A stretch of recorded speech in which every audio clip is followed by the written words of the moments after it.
Hi, it's Todd with Kudas Industries. Today I got a video about an Insinkerator magnetic switch operated garbage disposal. So here is the garbage disposal, all right? And this is not a typical disposal where it uses a switch on the wall, kind of like this, to turn it on. There's a magnet inside of here and fits in here.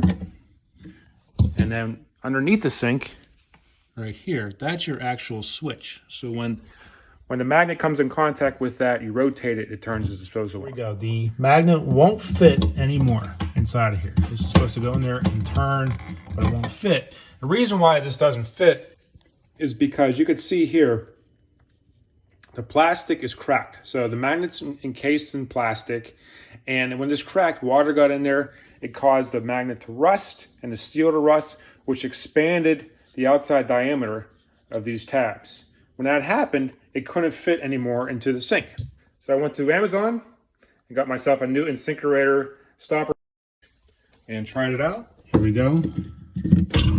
Turns right on, fits nicely. Turn it, garbage disposal's on, turn it off, comes out. Again, here's the old one. Doesn't fit, can't get it to go in there, it won't work. And again, that's because it's broken. New one, it's right in there, just like that. So as a quick video today, if you're having trouble with your Insinkerator magnetic switch operated disposal and you can't get the magnetic stopper to fit, hope this video helped you out.